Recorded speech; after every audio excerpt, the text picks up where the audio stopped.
1999, ahí soy profesora de historia de primer año y también trabajo integrando el equipo multidisciplinario, con una profesora orientadora pedagógica, con una trabajadora social. Entonces, lo que yo traigo para compartir hoy son herramientas teóricas, aportes teóricos que provienen fundamentalmente de la psicopedagogía y otras herramientas, algunos aspectos que yo fui tomando de mi trabajo, de lo cotidiano, del trabajo en el liceo, de acompañar a los estudiantes de profesorado, de mi trabajo como profesora escritora también. Desde hace unos años, no hace mucho, pero desde hace algunos años también soy profesora escritora. Entonces, de alguna manera, a lo largo del tiempo, uno va viendo, bueno, cómo se van haciendo ciertas cosas. Y entonces, ¿cuáles son las herramientas que necesita para hacer eso? Cuando digo herramientas, digo cuáles son las cosas, qué es lo que todos precisaríamos o precisamos para poder concretar un trabajo que es fundamentalmente de acompañamiento. Entonces, la presentación del día de hoy se llama Los sujetos del acompañamiento, pero no va a mirar en particular ni al practicante ni al profesor ascriptor. O sea, lo que va a procurar es observar la dinámica singular, lo subjetivo, lo que transcurre en ese encuentro que es en procura de la formación o del trabajo de formación, diríamos mejor, del estudiante de profesorado. ¿Bien?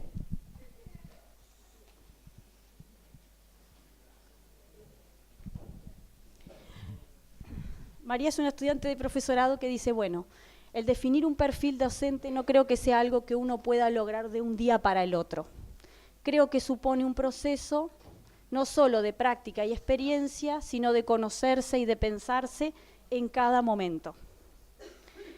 Esto es un texto, digamos, es parte de un texto reflexivo y también analítico. Un estudiante de profesorado al final del año, ellos hacen sus relatorías contando la experiencia de haber transitado por la formación, tanto en el instituto como en el acompañamiento que hace el profesor ascriptor. Estas palabras de ella lo que sintetizan es la tarea o el trabajo que algunos practicantes o que los practicantes van concretando a lo largo del año de pensar cómo van a diseñar su enseñanza o cómo la han desarrollado y después a la vez que se va pensando sobre lo que se va haciendo, o sea, ir viendo varias cosas, ¿no? Cómo se desarrolla el trabajo y cómo voy pensando sobre eso. Mientras esto transcurre, se va conformando, o esperamos, o es previsible, o se espera que se vaya conformando ese perfil que es el profesional o el identitario de la profesión. Bien, ustedes van a ver a lo largo de esta presentación dos bloques o dos grupos de herramientas teóricas que yo deseo traer acá, por lo menos en una presentación y que después podríamos seguir desarrollando, seguir leyendo más adelante. Uno que tiene que ver con el tema de la profesionalización y de la experiencia en el trabajo. Yo tomo estas herramientas teóricas porque en el trabajo mío de tesis, el tema que abordé es el tema de la formación profesional en el desarrollo del trabajo. O sea, cómo nosotros, todos los profesionales de la enseñanza, nos formamos en el desarrollo de nuestra profesión, en el desarrollo de nuestro trabajo. Y las herramientas que fueron útiles para esto, bueno, provienen de fundamental. ¿Se escucha? ¿Todos me escuchan? Sí, ahí está. Son francófonos, todos ellos, y ponen el acento en la mirada singular y en lo particular, ¿no? En los sujetos y en cómo se implican fundamentalmente en el desarrollo de su trabajo y a la vez que se van implicando en su trabajo, cómo van construyendo el análisis de eso que se hace concretamente, o sea, de la práctica, y cómo a partir de allí surge la teorización. Para mí esto es una herramienta importante para nosotros, todos los profesionales de la enseñanza, también para el profesor ascriptor, que pueda nosotros los profesores ascriptores poder decir lo que efectivamente hicimos para acompañar al estudiante de profesorado en su trabajo de formación, cómo lo hicimos y cómo redundó en beneficio de él y en mi propio beneficio, ¿verdad?, para el desarrollo de mi formación profesional.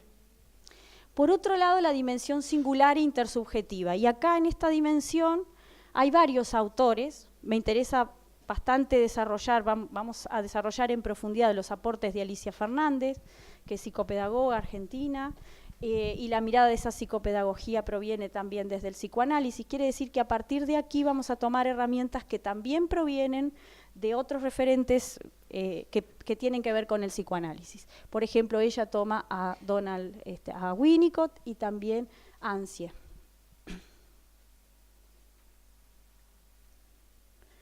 Hasta acá entonces una referencia, digamos, un señalamiento como a la bibliografía o las herramientas que están presentes a lo largo de toda esta presentación, que empiezan acá y que se pueden continuar desarrollando. Bien, dijimos entonces que para el desarrollo de nuestro trabajo, en este caso para nosotros como profesores ascriptores, podemos considerar dos herramientas teóricas que son fundamentales para pensar nuestro trabajo, lo que nosotros hacemos como sujetos de acompañamiento. Una es la conceptualización de didáctica profesional de Pastré. Él dice esto, ¿no? La idea de la importancia de aprender a hacer en la actividad.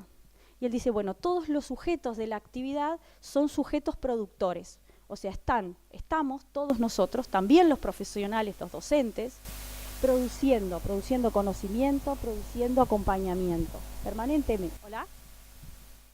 Bien, gracias. Bien.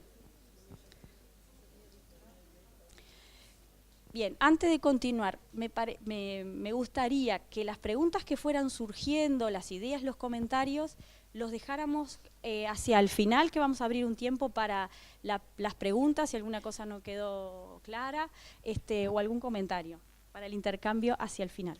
Bien, entonces, dije anteriormente, que el profesor que nosotros los docentes y en particular el profesor ascriptor tiene dos herramientas conceptuales importantes para pensar lo que hace al lado de otra persona. Uno es pensar lo que hace, la actividad que desarrolla, cómo la hace, lo que quiere con eso, lo que quiere lograr, para sí mismo y para el otro y para sí mismo. ¿Bien? Esa es la idea de la didáctica profesional. Conceptualizar a partir de allí permite arribar a ciertas ideas, a ciertas afirmaciones, que son siempre provisorias, porque hay un cierto dinamismo sobre eso. Porque justamente lo importante y lo interesante de trabajar con otra persona es que nada se va a hacer de la misma manera. Cuando venga otro practicante al año que viene, lo que nosotros proyectamos un año para el otro año va a cambiar y así sucesivamente. Quiere decir que las verdades que nosotros vamos asumiendo son siempre provisorias y eso es dinámico y eso es lo interesante. Por eso es muy importante poder tener cierta plasticidad, ¿verdad?, en la relación con nuestros alumnos. Bien, otra idea es la de retorno sobre sí mismo. Volver siempre a algún lugar como de referencia, una idea, una huella, algo que persiste en nosotros, que es una referencia y sobre el cual podemos dialogar o en torno al cual podríamos problematizar. Bien, ahora, además de eso, que son herramientas para pensar nuestro trabajo, podremos utilizar también, que es un poco la propuesta para el día de hoy, pensar, me imagino como un lugar, como una caja, digamos, como un lugar, donde nosotros podemos utilizar ciertas herramientas teóricas como mediación para la formación del practicante, ¿no? O sea, si yo como profesora ascriptora, ¿cuáles son las herramientas teóricas con las que cuento y quiero contar, por lo menos en este momento, para acompañar el trabajo de formación del practicante? Entonces yo seleccioné algunas sobre las que quiero presentar hoy. Claramente cada uno, ¿verdad?, va desarrollando las propias y va a elegir, podrá elegir algunas y otras no. Yo hoy presento estas herramientas y bueno, la idea es que quizás a partir de aquí podamos construir entonces una comunicación.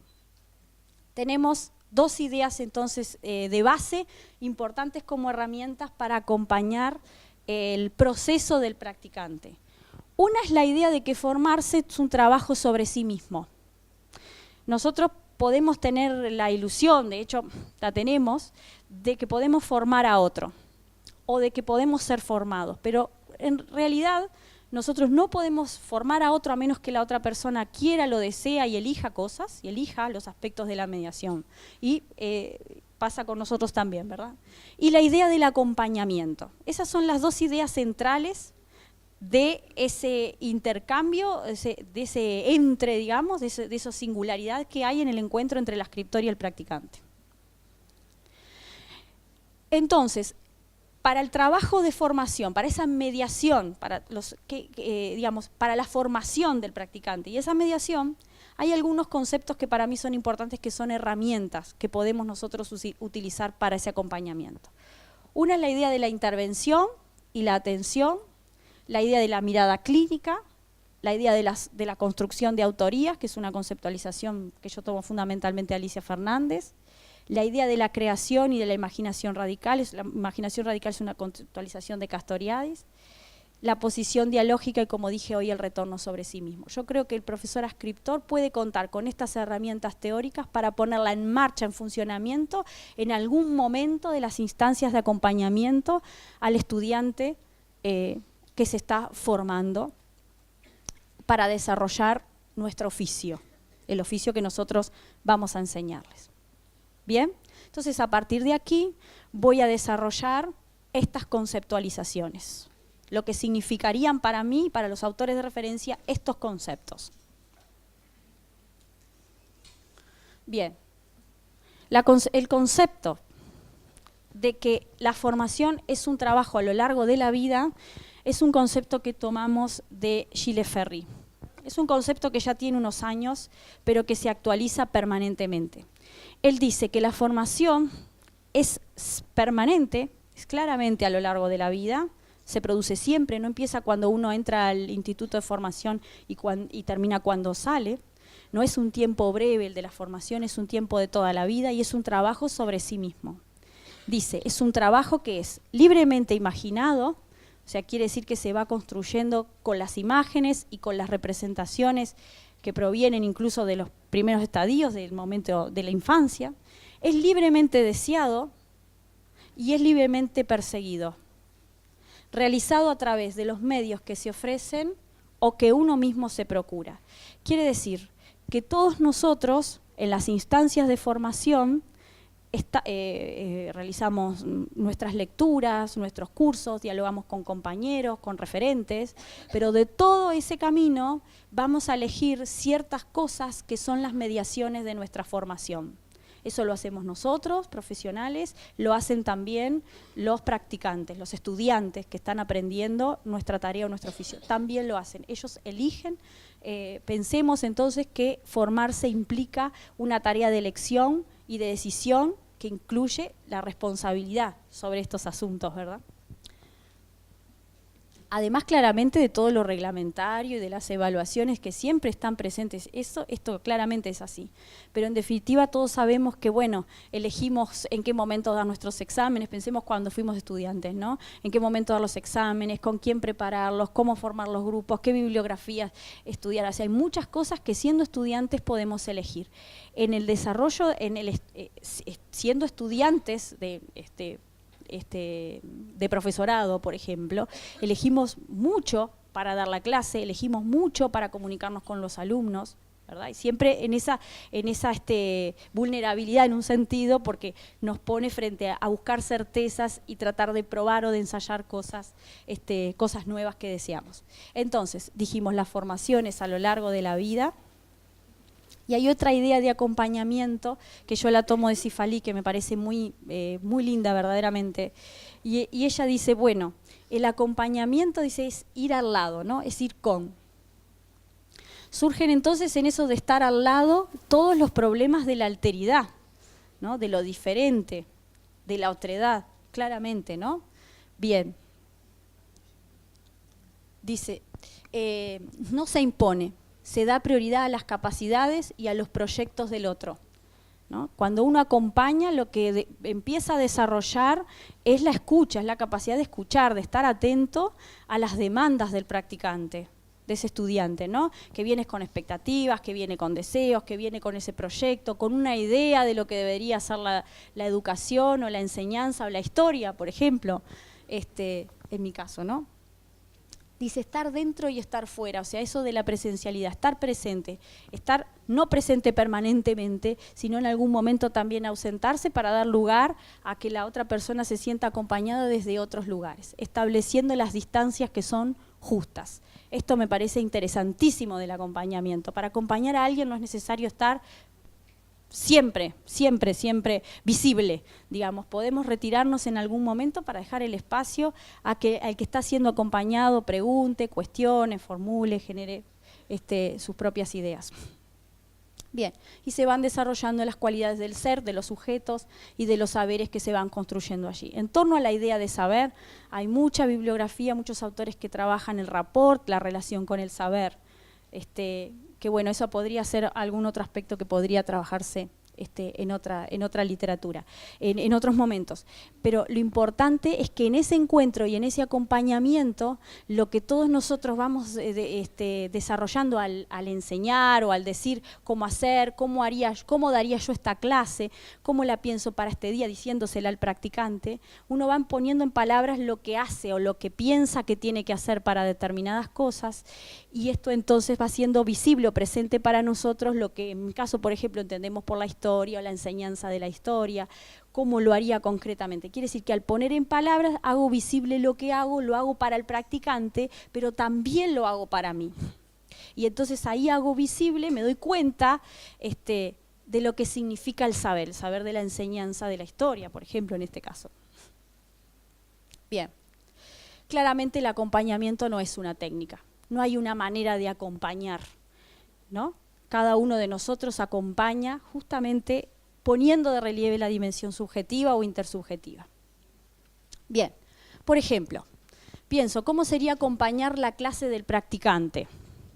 A mí se me ocurren muchas cosas, cada uno tendrá su idea, ¿verdad? Pero una clase tiene distintos momentos, tiene 3 momentos. El momento antes de la clase, donde uno piensa la guía o el recorrido que tiene esa clase conceptual de las acciones, ¿no?, que se van a desarrollar ahí. Piensa qué va a enseñar, cómo se va a enseñar, para qué, y también los porqué de esa enseñanza, ¿no? Antes de la clase o del proyecto de la unidad o del proyecto del curso, tenemos que construir un espacio donde detenernos a pensar sobre qué vamos a enseñar, cómo, para qué, cuáles son las intenciones de esa enseñanza y sobre todo cuáles son los fundamentos teóricos y de nuestra propia experiencia que tenemos para eso. Acompañamos entonces de una manera singular ese camino, porque tenemos una experiencia recorrida y porque tenemos una experiencia, un camino de acciones, una práctica concreta en un liceo concreto con ciertos estudiantes. Nuestro saber está construido desde lo que hemos hecho y desde lo que hemos leído. Entonces allí se empieza a construir nuestro relato y nuestro acompañamiento. Por ejemplo, el durante en una clase puede tener la intervención o la mirada en torno a ciertas acciones que han sido previstas para esa clase o que no fueron previstas. Y después el acompañamiento, justamente después de la clase, es el que puede llevar a pensar o acompañar las instancias de la reflexión y el análisis de la clase. Y acá tenemos el retorno sobre las acciones. Yo pienso que el profesor ascriptor acompaña de muchas maneras y en muchas otras cuestiones, pero esto es algo que le preocupa a los practicantes, ¿no? Por ejemplo, en el profesorado de historia, en la didáctica 1, bueno, tengo que empezar a dar clase. Bueno, ¿cómo hago a pensar mi primera clase? Imagínense lo que significa, digo, no sé para ustedes, para mí dar la primera clase fue impactante. Estuve mucho tiempo estudiando, me parecía que tenía que saber mucho ese tema y después recortar, jerarquizar qué era lo más importante. Bueno, todo ese trabajo claramente, que es teórico desde un lugar, requiere también, ustedes también lo sabrán esto claramente, de esas palabras de la experiencia. Bueno, mira, lo que a mí me da resultado es tal cosa. Lo que yo como escritor hice con mis estudiantes en tal oportunidad, ¿verdad? Uno va construyendo como otro saber, que es el saber del hacer, de la práctica concreta, que se va plegando y que va ayudando a todo este recorrido o a todo este trabajo que puede hacer el practicante. Bien. Quiere decir que en distintas instancias de la formación del estudiante de profesorado, nosotros, los profesores ascriptores, desarrollamos estrategias de intervención o una cierta intervención, una cierta manera de intervenir en eso, que es la escena en la cual hay alguien que es novato, muy novel, muy nuevo, que no sabe cómo hacer esa tarea, que necesita hacerla. Y lo que necesita el practicante es irse dando cuenta cómo le va a resultar a él, no cómo hay que hacerlo, sino cómo lo puede ir haciendo él, cómo puede ir resolviendo esta situación tan compleja. Por ejemplo, la que les decía hoy, simplemente, ¿no? Esa de estudiar el tema y pensar cómo recortarlo para enseñarlo. Ya eso es una tarea absolutamente compleja. Después intercambiar en la clase con los estudiantes, imagínense la otra dimensión también, ¿verdad? Bien. Quiere decir que en distintos momentos de ese curso, con nuestros practicantes, desarrollamos distintas formas de intervenir. De intervención. El concepto de intervención yo lo tomo de Alicia Fernández. Para ella la intervención quiere decir esto de venir entre, o sea, de estar en lo intermedio, digamos. No es intervenir en el otro para corregirlo o mejorarlo, ¿verdad? Quiere decir, la intervención es poder hacer puntualizaciones que tengan que ver claramente con algunas acciones que hace el otro, pero también tener presente que en esa intervención o de lo que se espera que el otro haga, también nosotros tenemos que pensar nuestra posición sobre eso y cómo en esa acción también se revisa lo que nosotros pensamos sobre lo que hacemos nosotros y lo que hace también el practicante. Entonces, ahí lo que se moviliza en esa intervención son las modalidades o los modos de enseñanza y aprendizaje. Este es un concepto que yo lo voy a explicar mucho mejor al final. Y la modalidad atencional, o sea, la manera en la que tenemos de dirigir al conocimiento y de enseñarla al practicante, que en general va a ser 1 a 1 en distintos espacios particulares. Y la modalidad atencional que refiere a lo que Alicia Fernández dice, la escucha atenta, escuchar al otro atentamente, es escuchar lo que dice, las palabras que dice, los gestos que dice y hacer que eso pase por nosotros. Digamos, cuando pasa por nosotros, conecta con nuestra subjetividad y ahí comprendemos lo que sentimos con esas palabras, con ese pensamiento, con esa actitud y ahí nos vamos a encontrar con nuestros propios afectos, ¿verdad? Bueno, ya sabemos que en todas las acciones de enseñanza, en nuestra práctica de enseñanza, experimentamos satisfacciones, alegrías, pero también ciertas experiencias que no son al menos capaz como los habíamos proyectado en el inicio. Quiere decir que en los encuentros, en todas las intervenciones, nos encontramos con una dinámica de una afectividad que puede ser muy fructífera, muy gratificante, o capaz que no tanto, ¿verdad? Bueno, la visualización de eso es importante. ¿Cuáles son los movimientos afectivos que se producen entonces en este encuentro y en esta singularidad? Bien, la atención significa eso, estar atento al otro y a uno mismo, ¿verdad? Bien. Entonces lo que se pone en juego es nuestra escucha, es nuestra mirada. Es importante, es interesante, es bueno que el practicante sepa, por ejemplo, desde qué lugar miramos lo que él hace o cuáles son las pautas o nuestra modalidad de acompañamiento. Posibilitar espacios de autoría. Esta es otra conceptualización que voy a desarrollar más adelante. Entonces, lo que se mueve en la intervención son las maneras singulares de enseñar y de aprender, también nuestra, por supuesto, como ascriptores, y la idea del desarrollo de la autoría de pensamiento. Muy bien. Quiere decir que nos estamos imaginando, ¿verdad?, escenas de acompañamiento en el cual en general el trabajo puede ser 1 a 1, ¿verdad? En equipo, en ese equipo de 2, en el liceo, en la escuela, en la institución, con otras personas, con otros referentes, con el profesor de didáctica también, ¿verdad? Pero estamos pensando en una pequeña grupalidad que es singular, de donde desarrolla una práctica absolutamente situada. ¿Bien? Entonces, no vamos a mirar al otro solamente, no vamos a mirar al practicante, vamos a mirar lo que sucede en esa grupalidad, al estudiante, a nosotros mismos, la dinámica afectiva en este asunto. Esta es la idea de ese entre, es una conceptualización muy linda que desarrolló Winnicott en el trabajo, en sus estudios, observando a las madres en los juegos con los niños hace bastante tiempo. Es un concepto interesantísimo porque él dice que lo que traen los sujetos, que es la singularidad y es lo particular, en el encuentro con otros se producen nuevas experiencias. y esto es interesante que se pueda poder visibilizar. Bien, quiere decir entonces que esto es completamente situado, es singular, es subjetivo, depende de las personas, de los momentos del año, del momento de la vida, por supuesto.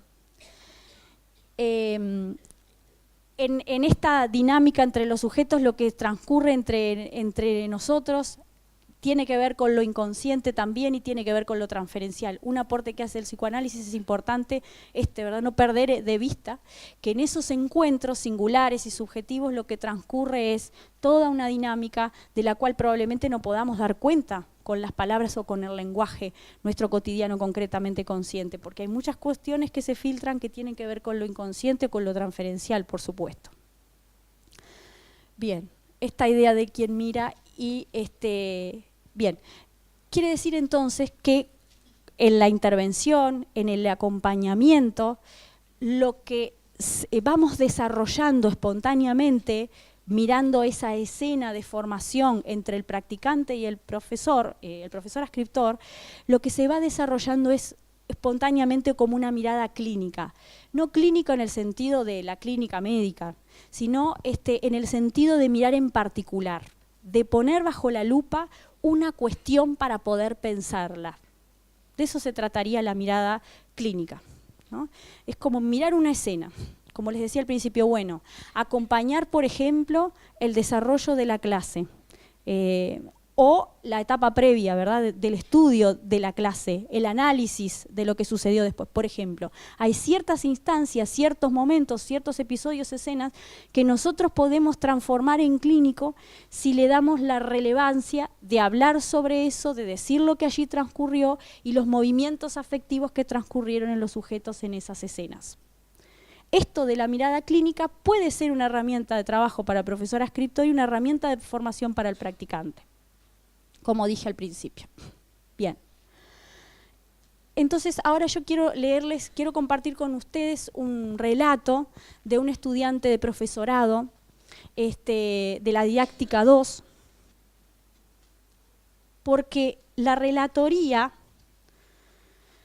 es lo que esta relatoría lo que muestra es algún aspecto de cómo aquello de la intervención y de lo clínico se transformó en un texto que es objetivable, digamos.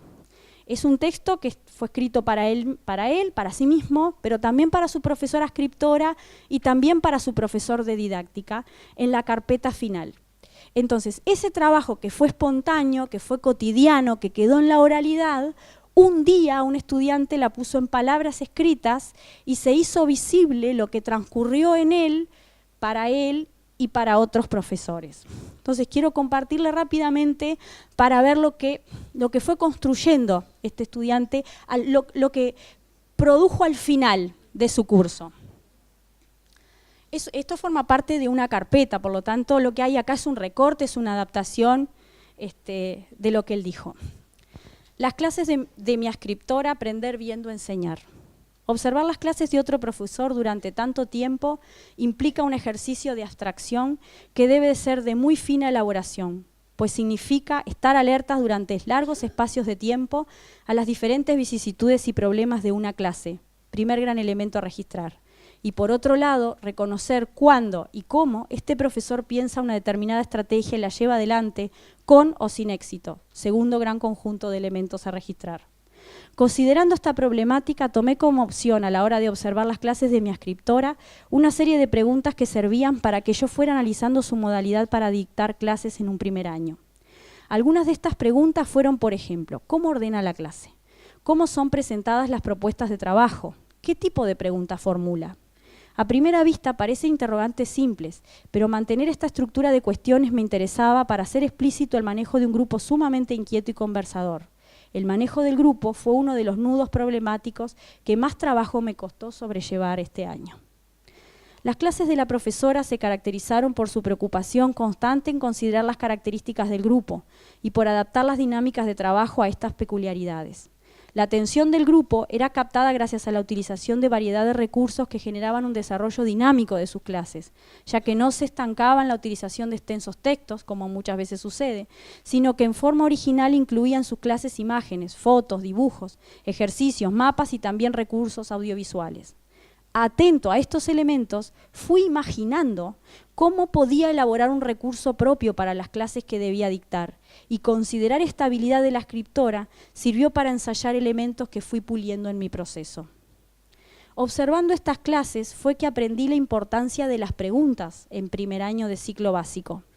No me refiero a las preguntas que buscan ser un mecanismo de evaluación únicamente, sino a aquellas preguntas que guían y estructuran el entramado de cualquier clase, empezando por la gran pregunta que estuvimos trabajando la clase anterior. Repasar una y otra vez, ir y volver sobre conceptos y conocimientos, pareció ser el método principal para que el grupo avanzara en conjunto hacia el conocimiento histórico. Toda nueva actividad que la escritora presentaba estaba dotada de preguntas que ayudaban a pensar para qué es útil el esquema, qué vemos en él, por qué creen que es importante saber esto. Particularmente me llamó la atención la utilidad que cumplía el pizarrón. Era un elemento vivo. Este elemento no solo servía para plasmar los esquemas que se construían en clase, sino que también funcionó como soporte para dar explicaciones, escribiendo, dibujando, subrayando si era necesario dar énfasis. Los estudiantes de primero suelen preguntar automáticamente, cuando no lo dan por sentado, si deben copiar cada letra que se escribe en el pizarrón. Por lo tanto, la profesora le daba utilidad registrando en él aquello que estaba dicho en forma oral, pero necesitaba respaldo escrito. Cuando tuve que pensar mis clases, consideré este recurso como central, pero recuperé el cuidado que se debe tener para que se diferencie lo que debe ser registrado por ser una explicación o una representación de aquello que será escrito como de pasada. Fue un proceso muy disfrutable a través del cual fui ganando autonomía para trabajar en clase y desarrollar mi tarea como mejor se adaptara a mis capacidades y preferencias. Fue la comunicación un elemento fundamental para mi proceso. La escritora siempre estuvo dispuesta a estar informada de cómo estaba trabajando, qué había pensado para cada clase y me recomendaba y aconsejaba sin digitar mi trabajo. La comunicación estaba presente antes y después de clase. Este tipo de intercambio que ya señalé como fundamental a la hora de referirme a mis compañeros fue el que tuve con la profesora, un intercambio respetuoso y fluido. El respaldo y la respuesta estaban ahí presentes también a través del formato electrónico. Todo esto generó la posibilidad de rever los errores y profundizar en los aciertos casi en forma constante, casi en tiempo real. Mi proceso fue parte también del cruce de experiencias que compartimos con la profesora en un grupo tan particular como que nos tocó enfrentar y que implicaba un esfuerzo superior. Conocer su visión de los mismos problemas que debíamos atacar fue una experiencia de trabajo que me ayudó en un principio a no sentirme solo en clase y posteriormente me dio la seguridad para querer estar solo, para saber que podía y que debía confiar en mi capacidad. Es el proceso natural, puesto que el año que viene nos tocará hacernos cargo de grupos, pero trabajar con la profesora me llevó a asumir rápidamente este rol y a ser consciente de que mi forma de trabajar era una forma válida. Sus devoluciones fueron fundamentales para ello, pues me ayudaron a reflexionar sobre la marcha, haciéndome consciente de la importancia de la elaboración teórica constante tiene para la práctica, como señala Zavala. La libertad que yo disfruté para decidir sobre mis proyectos fue el mejor respaldo que la profesora me pudo ofrecer y conformaron parte fundamental en la construcción de mi formación. Bien, esto que es claramente un texto muy descriptivo y muy reflexivo, ¿verdad? Que nos podemos imaginar las escenas que el practicante fue describiendo, las podemos imaginar, hemos vivido situaciones similares, hay mucho de reflexión de las vivencias de él, pero lo interesante de ese texto es que él claramente hay una selección de todo lo vivido a lo largo del año, una jerarquización de las ideas importantes, de eso que él fue observando y de cómo fue operando ciertas transformaciones.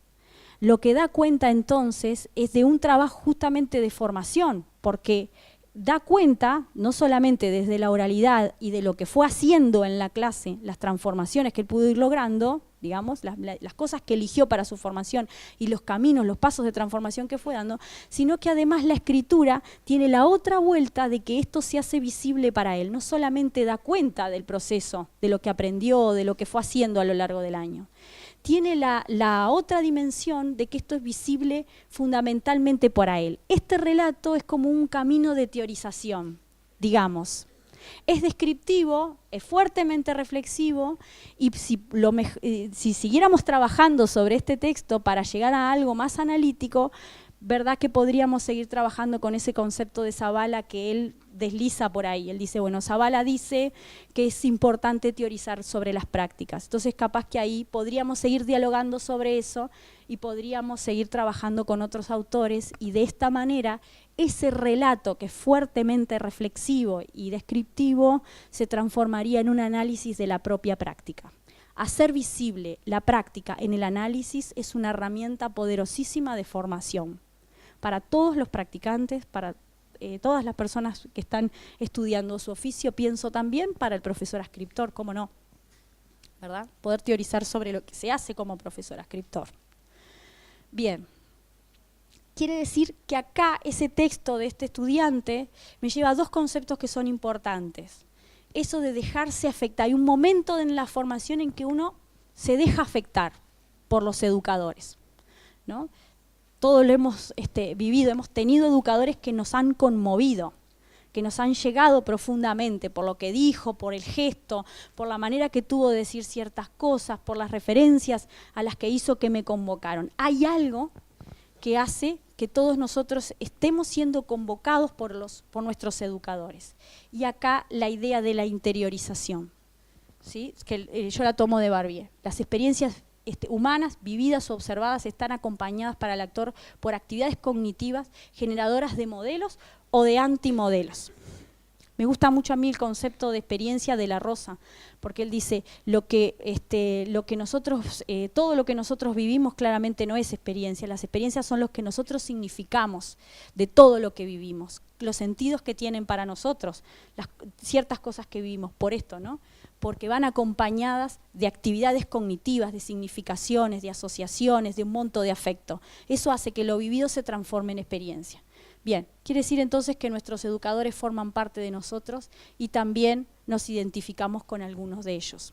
Entonces, ese texto, ese relato, también tiene, ¿verdad? Se puede observar de alguna manera esas elecciones, esos puntos de identificación con el trabajo del profesor adscriptor, que significaría ese movimiento de apropiación, ¿no? Singular. Muy bien. Bien. La relatoría también hace visible, ay, muchas gracias, Rosario. Bien.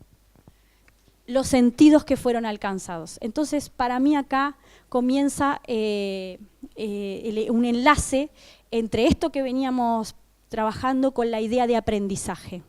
Las ideas de aprendizaje las tomo de Alicia Fernández y a partir de acá voy a trabajar esta idea de qué significaría aprender o estar aprendiendo, o sea, aprender en situación, las modalidades de aprendizaje y de enseñanza y otro concepto fuerte que es el de autoría de pensamiento. Me avisan el tiempo, por favor, cualquier cosa. Ah, perfecto, perfecto. Bien. Bien, la relatoría entonces es una enseñanza, es una enseña, muestra. Busca teorizar, pero también muestra algo, ¿verdad? En ese sentido. Bien, en este caso entonces, justamente esa relatoría demuestra aspectos del aprendizaje y enseña también. El autor se autoriza, ¿no? a mostrar las vivencias, las elecciones. Y de alguna manera confronta con sus propias experiencias y con las de los otros, ¿no? Los lectores, etc. Bien. Alicia Fernández utiliza estas conceptualizaciones que a mí me parecen muy importantes. Primero, ella dice que esa dupla de enseñante, ella denomina a esa dupla de enseñante y aprendiente, y a esos roles, a esos lugares, como posiciones subjetivas.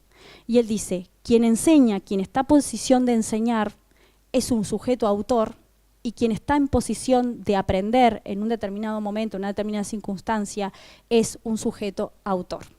A lo largo de todas las obras de Alicia Fernández, desde La inteligencia tapada hasta La atencionalidad atrapada, todas las obras de ella trabajan muy fuertemente esta conceptualización, para diferenciarla en un sentido del sujeto epistémico que aborda Piaget y del sujeto deseante que aborda el psicoanálisis. Los incluye, el sujeto autor incluye estos dos sujetos, pero ella pone de relieve esta conceptualización porque es donde se centra su trabajo de intervención psicopedagógica, fundamentalmente, y el trabajo con las familias y con los niños que han transitado, que vienen transitando problemas de aprendizaje.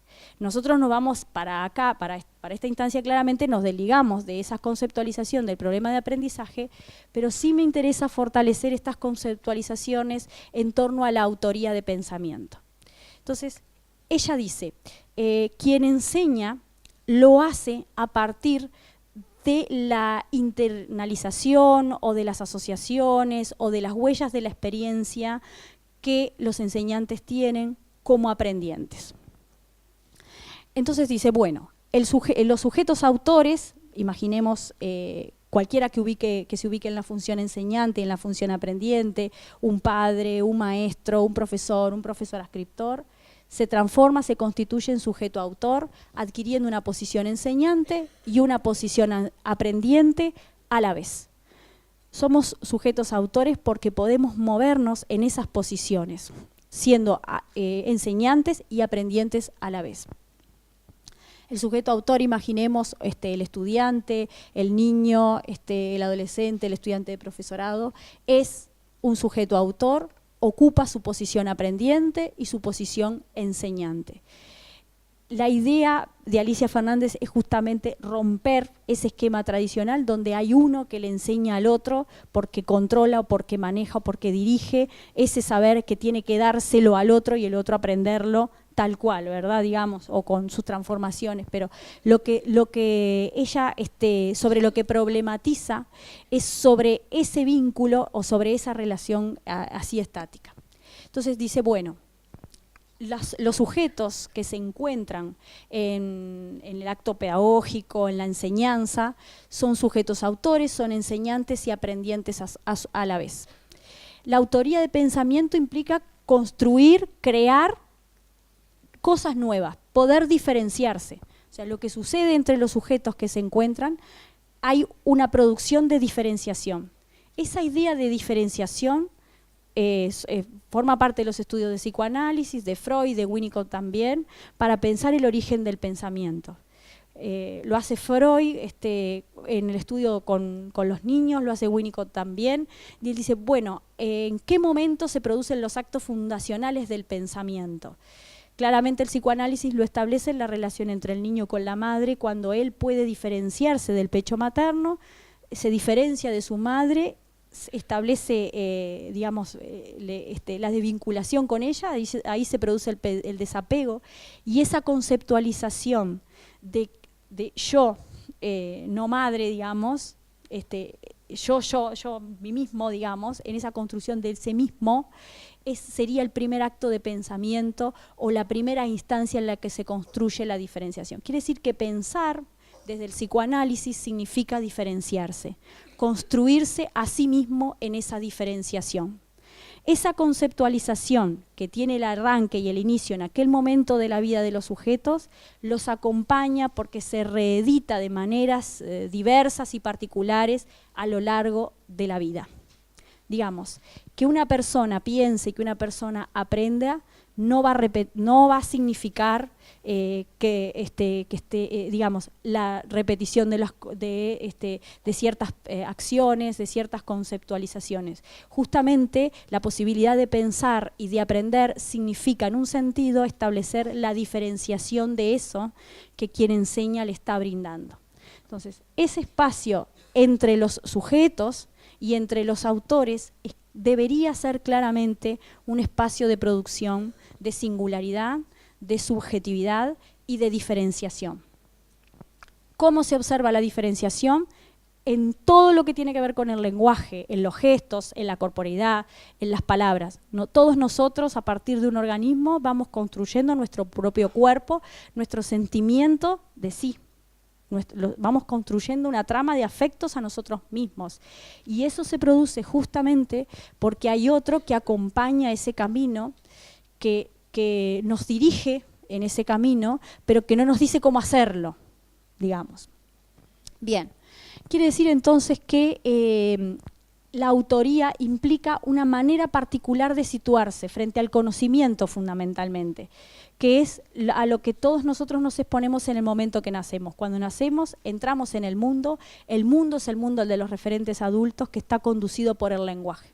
Por lo tanto, nosotros entramos a una malla, a una trama del lenguaje en el cual empezamos a hacer significados, por ejemplo, por nuestro nombre, ¿verdad? Entonces, a partir de allí empezamos a apropiarnos de ese lenguaje, a construir pensamiento en el lenguaje y a ser nosotros singulares en eso que es colectivo de la comunidad y de la cultura. Bien, ser enseñante y ser aprendiente son aspectos que se producen simultáneamente. Pienso que en esa relación entre el escritor y el practicante esto es clarísimo, ¿verdad? Nosotros, los profesores ascriptores, estamos aprendiendo permanentemente el intercambio y de la interrelación en el trabajo con el practicante. Aprendemos de lo que trae, de lo que piensa, de la imaginación, de cómo desarrollar una clase, ¿verdad? Y a la vez estamos enseñando. Y debemos permitir también que nuestro practicante, que nuestro estudiante, nos pueda mostrar esas escenas, esas asociaciones, lo que va pensando sobre las cosas a medida que va aprendiendo. El ser enseñante y aprendiente están presentes en todo vínculo a lo largo de toda la vida y son subjetividades que se van construyendo desde el nacimiento. Y contienen estos tres sujetos, el epistémico, ese del de la búsqueda del conocimiento y de la construcción del conocimiento que desarrolló Piaget y que Alicia Fernández lo toma en sus estudios, el sujeto que es deseante del psicoanálisis, el deseo en el sentido psicoanalítico, que proviene más desde lo inconsciente, y Alicia Fernández utiliza esta conceptualización del sujeto autor de pensamiento y es la conceptualización teórica de intervención. O sea, toda su intervención psicopedagógica se centra en fortalecer este sujeto.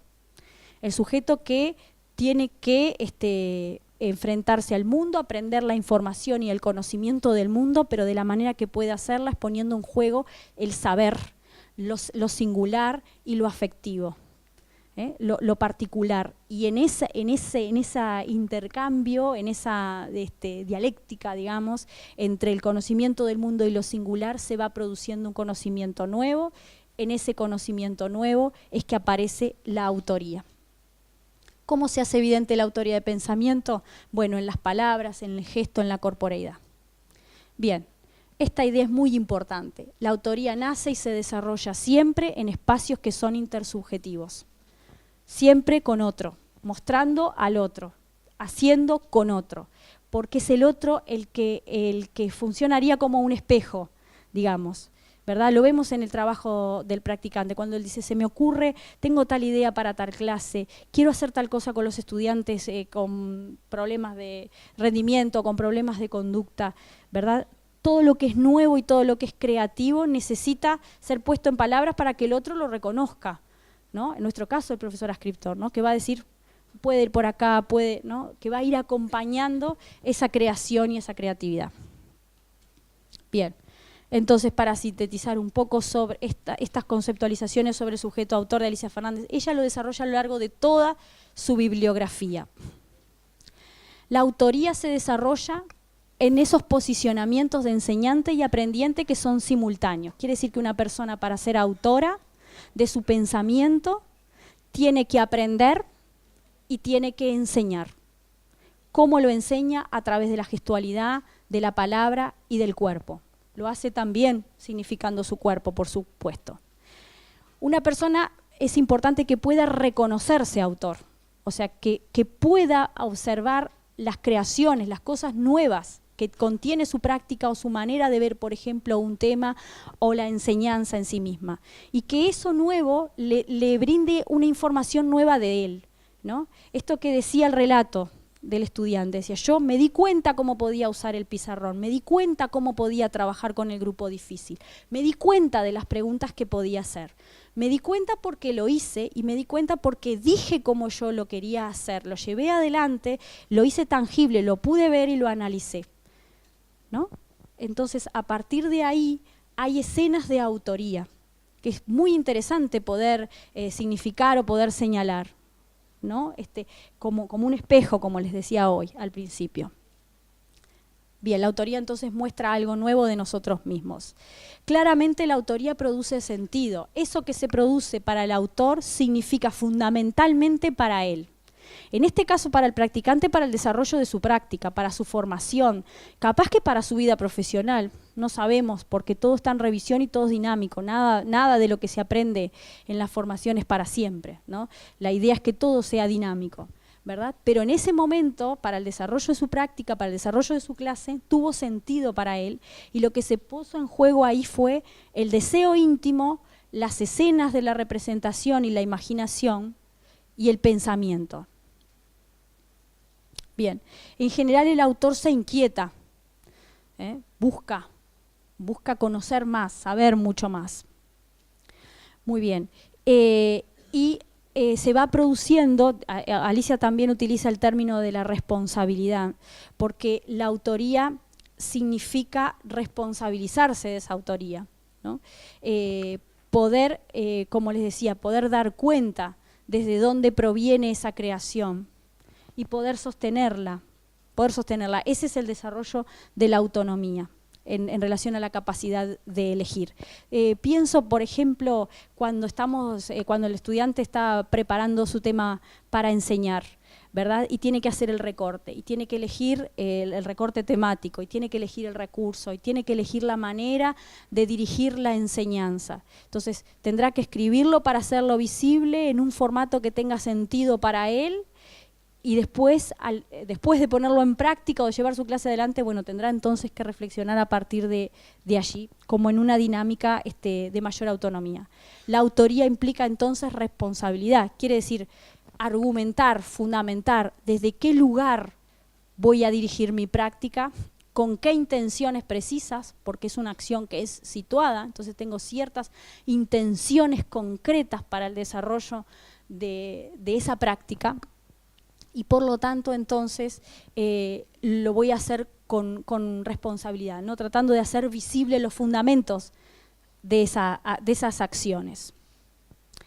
La idea de la nutrición es un concepto interesantísimo que Alicia Fernández lo desarrolla también a lo largo de toda su obra, porque digamos, va trabajando la idea de tomar el conocimiento como el nutrirse del alimento, ¿verdad? Y ahí trabaja esas metáforas de una manera riquísima, verdaderamente, ¿verdad? Quiere decir entonces que una de las ideas centrales es cómo los sujetos se apropian del conocimiento y cómo lo van construyendo a lo largo de la vida, buscando entonces nutrirse fundamentalmente. Bien, el sujeto autor también es un sujeto que desarrolla una capacidad de atención al mundo y de atención a sí mismo, sobre todo a sus afectos. Es importante en este tema del sujeto de los sujetos de los acompañamientos poner el énfasis en la escucha a las palabras ajenas, pero también a la dimensión afectiva singular, ¿verdad? A lo particular. Bien, otro aspecto importante de la autoría es poder poner en memoria, poder poner en historia. Las relatorías cumplen esta función importante al final de los cursos de didáctica, por ejemplo, o al final del trabajo de formación. Bien. El deseo hostil diferenciador que trabaja Freud es la idea central de la transformación. La autoría también tiene que ver con la necesidad de transformar, romper, de destruir ciertas cosas para la nueva construcción. Esta es una conceptualización que Alicia la trabaja para, fundamentalmente, la trabajaba para abordar los estudios psicopedagógicos, la intervención psicopedagógica, pero creo que nosotros como profesores adscriptores podemos tomar algunos de estos aspectos para conducir la intervención y el acompañamiento con el estudiante de profesorado, para poder dotarlo de alguna manera de esta autoría, con esa responsabilidad, con la fundamentación, poniendo en palabras, buscando los caminos del desarrollo de las prácticas son singulares, son particulares. Bien. En síntesis, ¿qué es lo que se entrelaza en esto de la autoridad de pensamiento? La capacidad de elegir. Pienso, por ejemplo, para una clase de historia, cuántas cosas hay que leer antes de recortar, ¿no? Cuánta historiografía, cuántos autores, ¿verdad? Por ejemplo, me lo imagino para otros temas también. Bueno, hay que elegir un montón de cosas. Y en la elección uno descarta. Parece que es lo más complicado, tener que descartar lo que quiere enseñar. Bueno, eso es lo que uno elige para enseñar y lo que elige para descartar, que es mucho, tiene fundamentaciones. Que es importante que se puedan explicitar, ¿verdad? Esto es lo que acompaña a la autoría, la explicitación de las fundamentaciones, eso del por qué que nosotros insistimos siempre sobre el proyecto antes de la clase. ¿Por qué? ¿Por qué enseñar este tema? ¿Por qué este tema de esta manera? ¿Por qué así? Bien, entonces, en la autoría de pensamiento se entrelaza la capacidad de elegir, la autonomía, lo vocacional, por supuesto, el nutrirse de las experiencias para construir algo nuevo, reconocerse siempre pensante, poder inscribirse en la escritura. Hay dos conceptualizaciones que también están ligadas a esta. Una es de Winnicott, el concepto de madre suficientemente buena, que es un concepto interesante por esto de brindar, brindarse, pero también ausentándose, ¿no? Es un concepto que también toma Alicia Fernández para pensar las modalidades de aprendizaje, ¿no? Ser suficientemente bueno implica no darlo todo ni ausentarse todo el tiempo, poder moverse entre los ofrecimientos y las ausencias, porque la ausencia es lo que genera la pregunta, la inquietud, la movilidad, los cuestionamientos.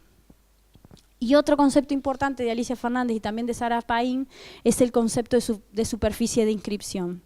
Todos nosotros vamos construyendo nuestro psiquismo desde que nacemos en distintas superficies de inscripción. El primero es el cuerpo materno, pero después que salimos de allí vamos inscribiendo el pensamiento en distintos lugares, en distintos espacios, en la hoja, en el piso, en los distintos espacios, ¿verdad? Hasta que nosotros construimos nuestros pensamientos, las herramientas conceptuales, incorporamos el lenguaje y entonces ya después lo decimos todo de forma más abstracta. Pero las superficies de inscripción funcionan como esos lugares donde se aposenta el pensamiento, ¿no?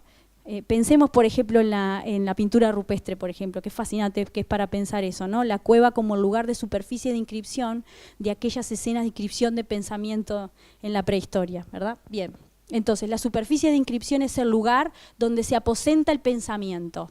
Pensar que el primero es el cuerpo del otro y los afectos del otro es interesantísimo porque es allí donde podemos pensar la importancia de los afectos y de los otros para que arranque todo un proceso de pensamiento y de diferenciación. Esto para mí es interesantísimo, pensar el lugar que todos tenemos desde nuestra afectividad y de nuestra singularidad en la formación de otro y en el acompañamiento del otro, estando presentes y ausentándonos también. Bien, hemos dicho entonces que la inteligencia y el deseo están juntos. Voy a pasarme esto rápidamente.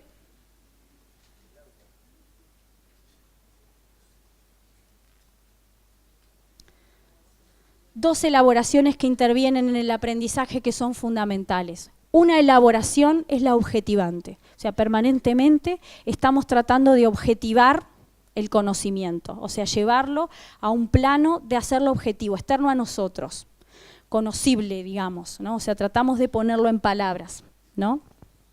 Tratamos de acercarnos al objeto de conocimiento. Pienso, por ejemplo, un objeto de conocimiento para el practicante es la enseñanza, cómo dirigir, cómo pensar, cómo llevar adelante la enseñanza de la disciplina. Y entonces buscamos significarlos, buscamos ponerles argumentaciones, palabras, fundamentos teóricos. Queremos, se busca construir ciertas clasificaciones, ciertas seriaciones. Pero también se va produciendo esto que toma Alicia Fernández del psicoanálisis, la elaboración subjetivante, ¿no? Cómo ese deseo interviene en la toma de ese objeto y lo significa y puede resultar una experiencia gratificante o por el contrario desagradable. Digamos, cuando llevamos adelante el desarrollo de una enseñanza, por ejemplo de una clase, hacemos estos dos movimientos, lo objetivamos y tratamos de construir conceptualmente en torno a él, pero a su vez lo subjetivamos, o sea, lo vamos cargando de afecto. Y entonces, nuevamente, ¿verdad?, aparece como ese pliegue de huellas de afectividad que constituyen las asociaciones. Bien. Esta idea que utiliza también Alicia Fernández y que nosotros tomamos de Ancier es la idea de la creatividad en relación a la agresividad. Para poder crear tenemos que destruir, tenemos que cuestionar, tenemos que criticar, tenemos que llevar a cuestión. Tenemos que desarrollar también una actividad, una acción con cierta agresividad, positiva, ¿verdad? Para poder desarmar ciertas conceptualizaciones y construir otras. Es una agresividad necesaria, que lleva un tiempo de elaboración, ¿no? A veces escuchamos de los estudiantes que dicen, yo tengo más o menos claro qué profesor quiero ser, pero tengo bien claro el profesor que no quiero ser. Tengo bien claro lo que yo no quiero, tengo bien claro cómo voy a organizar mi clase, cómo voy a marcar los límites, cómo voy a desarrollar el vínculo con mis estudiantes. Tengo algunas cosas claras y otras cosas tengo claro cómo no quiero desarrollarlo. Bien. La idea de Castoriadis de imaginación radical es una conceptualización interesante porque él dice justamente que en aquel proceso de diferenciación, en los comienzos de la vida psíquica de todos nosotros, lo que se produce son acciones radicales de imaginación. La imaginación radical es justamente la idea de que aparece algo definitivamente nuevo. Nosotros en la idea de autoría de pensamiento lo que fuimos viendo es como se van produciendo algunas asociaciones de experiencias vividas, digamos, ¿no? Como una trama, y eso es muy interesante. Pero Castoriadis va un poquito más allá y él dice que la imaginación radical es verdaderamente la experiencia de lo absolutamente nuevo. Y esa vivencia de la imaginación radical, que es constitutiva del pensamiento, constitutiva del sujeto, es plena de gratificación, queda en el sujeto, plena de gratificación. Bien. Ahora me interesa ubicarme en las conceptualizaciones de Alicia Fernández sobre modalidad de aprendizaje y modalidad de enseñanza.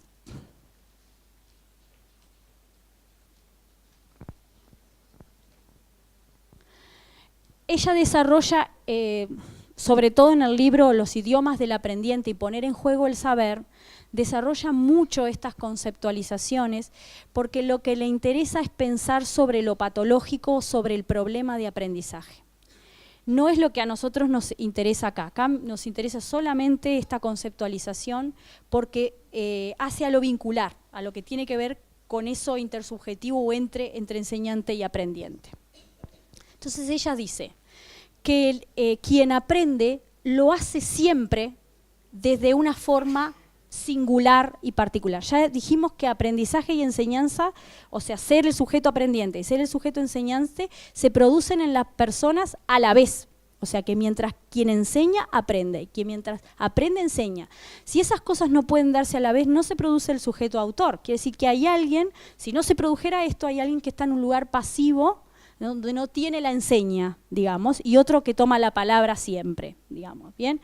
Entonces, la modalidad de aprendizaje es la manera particular y singular de cada persona.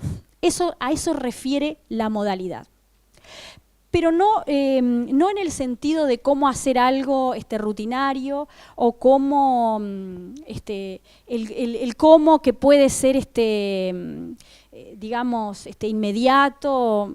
la modalidad se refiere a una forma que va construyendo, o sea, que se va construyendo a lo largo de la vida, que va formando parte del sujeto, que lo hace singular, puede ir cambiando en algunos momentos de la vida, pero que es una forma particular de aprender, de situarse frente al conocimiento a aprender.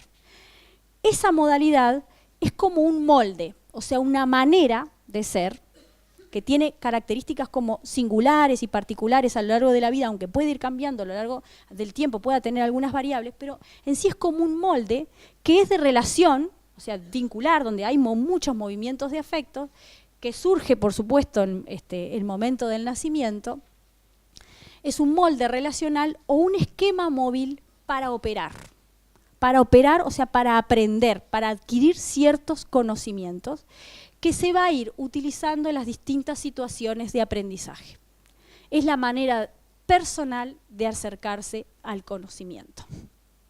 Bien, entonces, en este molde relacional nosotros vemos, por ejemplo, estudiantes que preguntan mucho, que cuestionan mucho, que se inquietan por el conocimiento, que buscan las explicaciones, y otros que por el contrario más bien prefieren la escucha, como el trabajo, ¿verdad?, interno. O sea, el modo particular, ese modo, ese esquema, se va construyendo con los otros que han sido enseñantes.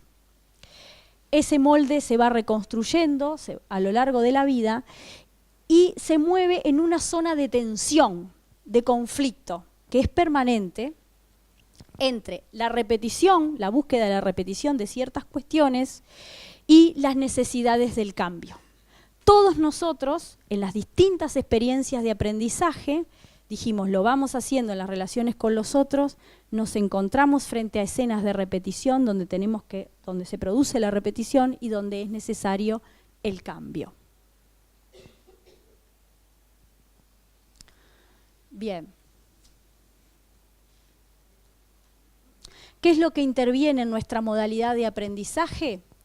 El reconocimiento de ese niño, por ejemplo, en los primeros momentos de la vida, ¿verdad?, como aprendiente y como enseñante. Imaginemos una situación familiar en la que los temas se puede hablar de distintas formas, donde el conocimiento circula libremente, donde el conocimiento se transmita en plena transparencia. Una persona no tendrá ningún inconveniente en preguntar sobre eso porque el conocimiento está presentado de forma horizontal, por ejemplo. Un espacio donde se puede preguntar y elegir donde eso sea posible y donde hayan experiencias de vivencia de satisfacción en relación al aprender. Y un reconocimiento de sí mismo como un autor.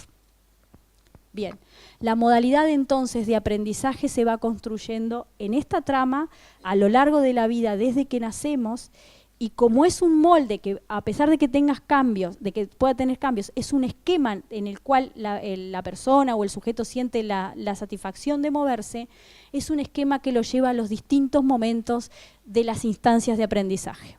Sale de la familia a la escuela y a otros espacios de formación.